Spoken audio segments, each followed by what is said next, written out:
Y seguimos con más Hablemos Claro y Hagamos Algo aquí en Cadena 102 Argentina, 101.9 FM Visión, la radio que te acompaña estés donde estés. Y estamos en el bloque de Sequeira, Sequeira y Asociados. Bueno, Marcos, ¿qué opinión le merece el proyecto de grabar con el impuesto de las ganancias a todos los miembros del Poder Judicial? Bueno, este es un tema que viene de mucha edad, porque cuando se sanciona la primera ley de impuesto a las ganancias allá en la década del 30, todos los integrantes del Poder Judicial de la Nación y de la provincia se encontraban grabados en impuesto a las ganancias. Posteriormente, un fallo también de ese mismo momento, teniendo en cuenta la necesidad de mantener la independencia del Poder Judicial, la intangibilidad de sus salarios, declara que están exentos. En la ley se reforma, los considera exentos. Posteriormente, se sanciona una ley que directamente, teniendo en cuenta lo que establecían estas sentencias, declara la eliminación de la exención del impuesto a las ganancias. O sea que a partir de esa época, año 96, los jueces debieran haber empezado a pagar impuestos a las ganancias. Bueno, de inmediato conocido el fallo, la Corte Suprema de Justicia de la Nación dicta una acordada por la cual determina que están exentos del impuesto a las ganancias.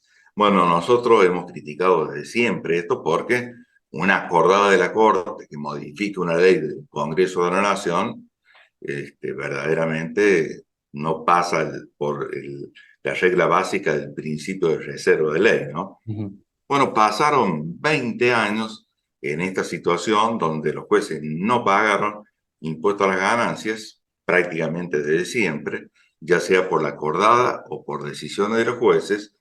Y allá por el año 2017-2018 aparece una iniciativa en el Congreso estableciendo que van a pagar los jueces, funcionarios y empleados del Poder Judicial en la medida que sean nombrados a partir del 1 de enero del 2017. Ujú. Bueno, antes que se publique esta reforma legislativa, se designaron el día anterior más de 200 jueces, de manera tal de claramente dejar afuera de la gravabilidad. En Ujú. segundo lugar, aparece la discusión de si alguien que era maestranza antes del 2017 debe o no pagar porque ha sido designado antes del Poder Judicial. Alguien que ha tenido un contrato eventual debiera o no pagar. Por supuesto, la solución que interpreta de manera unánime la jurisprudencia es que no deben pagar, porque de algún modo estaban amparados por esta reforma. Ujú. Pero como quedó un grupo de más o menos unos 200 jueces y magistrados que sí fueron nombrados después del año 2017 y donde no había vuelta atrás, no había un pretexto para buscar, ¿qué ocurrió? Se entabló una nueva demanda en contra del Estado Nacional, disponiendo que aún en esas circunstancias los jueces no debían pagar impuestos a las ganancias. Ah, Consecuentemente, hay un número muy pequeño en todo el país que se estima más o menos en 100, considerando la cantidad de jueces, magistrados, funcionarios del Poder Judicial federal, nacional y provincial, es un porcentaje mínimo, ¿no? El que ujú. viene pagando el impuesto a las ganancias. Y lo que apareció ahora es una reforma que propone el oficialismo y que tiene el aval aparentemente de una parte de la oposición importante, que establece que van a pagar todos los jueces, magistrados y funcionarios, independientemente de la fecha en la cual hayan sido designados. Desde un punto de vista de la legalidad, de estricta vigencia de los principios que rigen la tributación, capacidad contributiva, equidad, igualdad, por supuesto, a nadie le puede caber duda que si un funcionario, un juez en este caso, tiene una evolución de entre 1,5 millones, 2 millones de pesos y no paga impuesto a las ganancias, mientras que usted como independiente y yo como independiente pagamos a partir de los 90.000 pesos y un empleado en relación de dependencia paga a partir de los 330.000 pesos del 1 de noviembre, antes 280.000 pesos, Sí. resulta verdaderamente un poco irrito, ¿no? Y muy difícil de sostener que alguien que tiene semejantes ingresos, dice el presidente que duplican, no, cuadruplican el ingreso que él tiene, y ¿por qué no pagan? Bueno, si te vuelvo a decir, desde el punto de vista técnico, esto no ha merecido nunca una discusión porque es algo sumamente claro. Pero desde el punto de vista fáctico, como las normas las emite el legislativo y el control de constitucionalidad lo realiza el Poder Judicial, lo más previsible, lo que indica la experiencia de tantos años, de 50 años, es que si se sanciona esta reforma legislativa, además de tener efectos hacia adelante, porque las normas no pueden tener efectos retroactivos en esta materia, sí en materia penal, va a haber planteos por parte de las entidades que nuclean a los funcionarios y empleados del Poder Judicial, de las distintas naciones, de los distintos fueros, ¿no? Nacionales, federales y provinciales, que van a establecer medidas cautelares por medio de las cuales se ordene el no cobro del impuesto a estos jueces. Claro, Si el porque juez existe un conflicto de eso, intereses, digamos. Los jueces son los que deben decidir si los jueces tienen que pagar o no el impuesto a las ganancias. y cuando la ley ha sido modificada históricamente en estas reformas a las que yo he referido, determinando que deben pagar, no se han hecho esperar las decisiones judiciales diciendo que no deben pagar. Y el extremo que hemos tenido es que durante 20 años no se ha pagado, ignorando lo que dice la ley del impuesto a las ganancias y dándole más prioridad a una acordada de la Corte que no tiene en realidad ningún tipo de valor jurídico, más que en cuestiones menores, ¿no? Bien, perfecto. Marco, en su edición de ayer, el diario Comercio y Justicia difundió una entrevista sobre delitos penales de la administración fiduciaria en los negocios inmobiliarios. ¿Qué nos puede decir al respecto de eso? El diario Comercio y Justicia es muy usual que me haga reportajes. Lo primero que puedo decir es que respeto, pero por supuesto lamento que hayan evitado excluir de esta entrevista el nombre de varias empresas, porque estamos en situaciones de empresas en las cuales en muchos casos existen sentencias ya. Bien, Por lo cual, siendo las sentencias públicas, el no querer difundir los nombres de las empresas me parece que es una decisión verdaderamente que está limitando el derecho que tenemos de difundir, ¿no? La información. Pero debo decir también que respeto y quiero mucho el diario Comercio y Justicia, una cooperativa que acompaño desde que se creó hace muchas décadas ujú, y sé que no es con mala intención, pero ya que usted me lo permite, yo voy a leer algunos de los fraudes inmobiliarios que se vienen produciendo en Córdoba en los últimos años, en los cuales no casualmente se ha usado la figura del fideicomiso. Por ejemplo, he mencionado en esta nota Ribeiro Construcciones, los ujú, edificios RAE, que ya ni sé cuántos son, creí que eran tres, ya van por el noveno edificio, que venden y no entregan. ujú. Inverco, Sociedad Anónima, el complejo Love, Love, sí. Mariachi, emprendimientos en la Vélez Arfield 1260, Perú 128, Housing Curaquén 2, Consorcio Obispo Salguero 611, Consorcio Valdotano 1425, Housing Manantiales de las Torres, Consorcio Obispo Salguero 2, Fideicomiso MAM.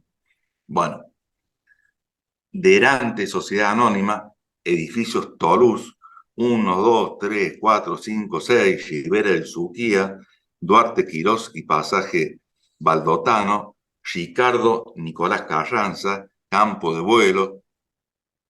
Bueno, en fin, esta situación, y he mencionado algunas de las empresas, ¿no? Porque son muchísimas más, Sí. ha dado lugar a que se perpetren una cantidad de delitos en contra de personas que de pronto, como ha ocurrido con las estafas piramidales, han vendido su auto, han vendido su casa, han vendido la joya de la abuela para tratar de acceder a la compra de un departamento y bueno, se han visto defraudados completamente.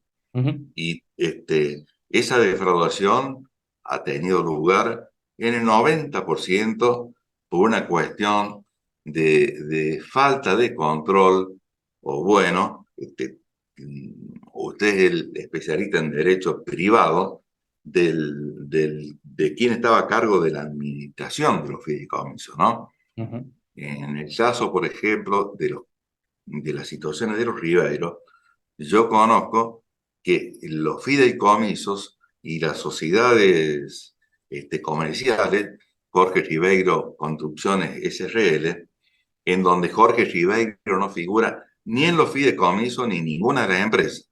En Ujú. todas lo ha puesto sus hijos. Fue bastante gracioso y molesto estar en parte del juicio en donde se le preguntaba a Ribeiro si él tenía algo. Y él contesta, no, no, nunca tuve nada, no tengo nada. Bueno, desde Ujú. el punto de vista patrimonial, todo a favor de los hijos, ¿no? Y los hijos, por supuesto, no desarrollan ninguna actividad que justifique eso. ¿Cómo puede ser que haya sucedido? Bueno, por un lado, porque hay algo que falla, que es este control sobre la figura del fiduciario, creo que es, ¿no? El que se encarga de el control de la administración. Correcto. Ahí, sin lugar a duda, pasa algo. El tener sociedades sin contabilidad, como se contrató en muchos de estos casos, sin tener un mínimo de, qué sé yo, o sea, carpetas para juntar los comprobantes de ingresos y de egresos. No sé cómo puede pasar desapercibido así. ¿Y cómo lo explico yo? Y lo estoy viendo en los debates, en muchas de estas causas, en que la avaricia en los seres humanos parece no tener límite. Ujú. Nada más, bueno, a los que nos gusta la filosofía del derecho, buscamos las explicaciones de los antiguos griegos, por ejemplo, del pensamiento de Aristóteles, de, bueno, Marco Tulio Cicerón. Bueno, desde esa época ya ha habido situaciones, o hubo, perdón, situaciones en donde los padres han vendido a los hijos, han vendido a los nietos, con tal de enriquecerse más. Ujú. Entonces, la explicación, la única que yo le puedo dar a toda la comunidad respecto de cómo se llega a este tipo de situación es por la avaricia. Porque para colmo, empíricamente está demostrado en todas estas causas, pero no solamente en estas, en otras que han sido juzgadas con anterioridad, en Córdoba, en Buenos Aires y bueno, en muchas partes del país, los empresarios que más tienen son los más propensos a cometer esta clase de delitos.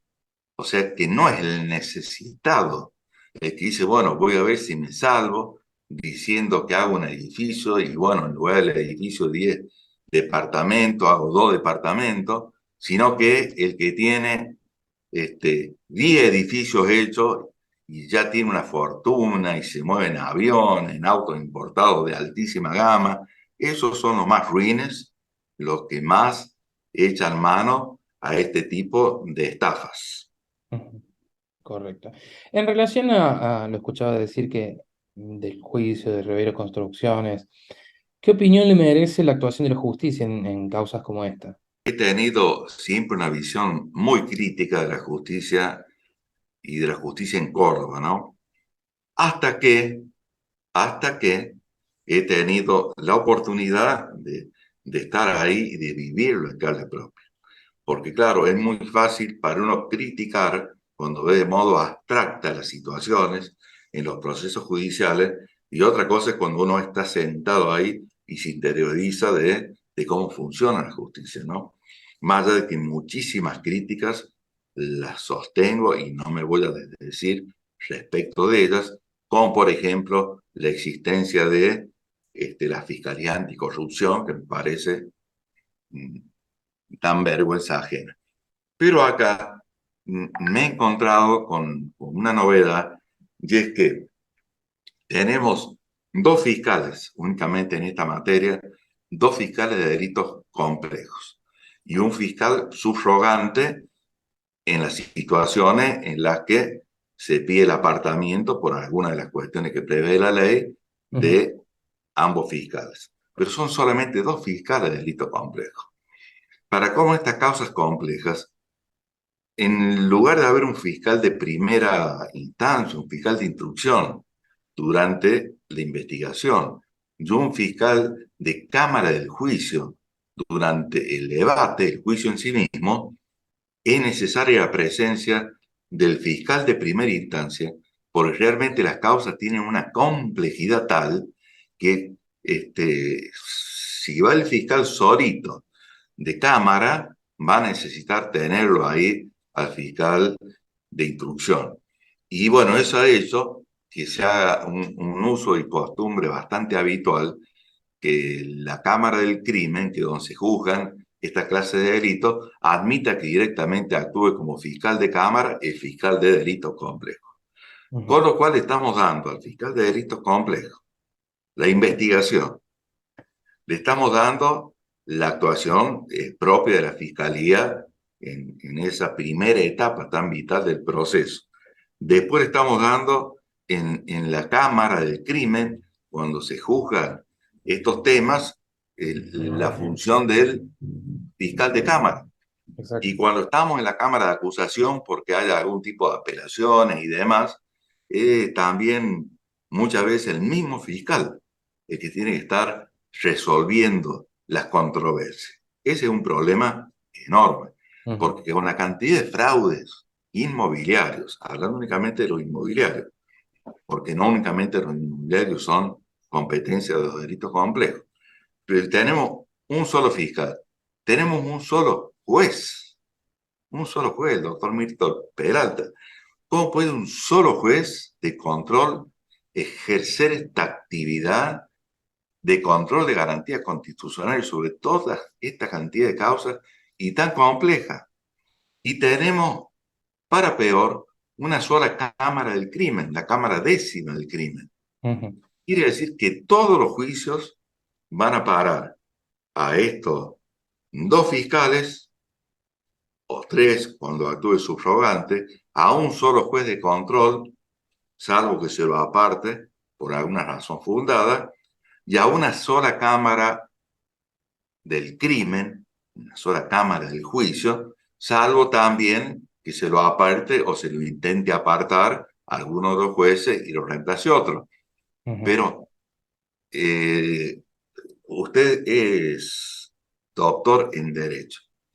Una Cámara del Crimen, tres jueces, un fiscal, dos fiscalías de delitos complejos, digamos, bueno, pero un fiscal que actúa en todas las instancias prácticamente, y un juez de control, es verdaderamente la tarea que realizan impresionante, impresionante, porque yo he tenido oportunidad de leer las investigaciones y en estas causas desafortunadamente intervienen abogados, escribanos, contadores públicos, y las maniobras que se realizan, si hay algo que tienen, que consiguen la idoneidad para inducir en error a las víctimas y complicar las investigaciones, son precisamente estas.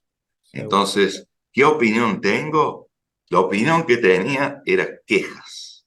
La opinión que tengo en este momento es de admiración, porque, y agrego una cosa más, además de la admiración por estos fiscales, estos jueces de la Cámara de Crimen y por el juez que tiene competencia en esta materia, elevo una queja al Tribunal Superior de Justicia porque debiera dotar de mayores elementos, nombrar más fiscales, más jueces. Es el tema de las estafas inmobiliarias, el tema de las estafas piramidales, todo eso que viene a caer acá, dejarlo en manos de tan pocos funcionarios es prácticamente mandarlo o a la demencia, que se vuelvan locos porque no tienen forma de investigar todo, Ujú. y sostenerlo después, ¿no? En las distintas instancias, o bien a llevar adelante trabajos que no tienen toda la perfección, el grado de perfección que deberían tener, advirtiendo que hasta ahora los procesos que yo he visto, me saco el sombrero y lo felicito, y pido disculpas cuando alguna vez he criticado técnicamente, siempre no con mala intención, ni dirigido a persona alguna, decisiones jurisdiccionales. La única crítica acá es al Tribunal Superior, que tiene que nombrar nuevas fiscalías, darle competencia a más cámaras de crimen, no sé, creando unas cámaras, darle competencia a más jueces en esta materia de delitos complejos. Y bueno, eso va a hacer que la labor, que ahora es muy buena, aunque muy lenta por esta clase de situaciones, Sí. sea todavía mucho mejor, que es lo que requiere la sociedad. Sí, es una situación perjudicial para las dos partes. Para el Así lado es. de, de la justicia, porque están sobrecargados de trabajo, o sea, tienen recursos limitados por una cantidad ingente de ilícitos que tienen que manejar. Y para los justiciables, porque quedan en manos de la decisión de pocas personas que, sin entrar en juicio de valor sobre su aptitud o sus buenas intenciones, sencillamente tienen visiones diferentes. Entonces, que la totalidad recaiga sobre pocas personas tampoco es bueno para el justiciable. Marcos, en relación a cómo se vienen resolviendo estas causas y las penas que se vienen asignando a este tipo de ilícitos, ¿qué opinión tiene usted al respecto? Bueno, increíblemente, en nuestro código penal, o mejor dicho, nuestro sistema penal está conformado por un código sustantivo, que tiene dos libros. Libro primero, la parte general; libro segundo, los delitos. En particular, todo eso funciona a la par de más de 2000 leyes penales especiales que funcionan extramuros Ujú. del Código Penal, como por ejemplo el Código Penal aduanero, como por ejemplo el régimen penal cambiario, el régimen penal empresario, el régimen penal tributario y previsional. Esto trae una asimetría enorme en materia sobre todo de montos de pena.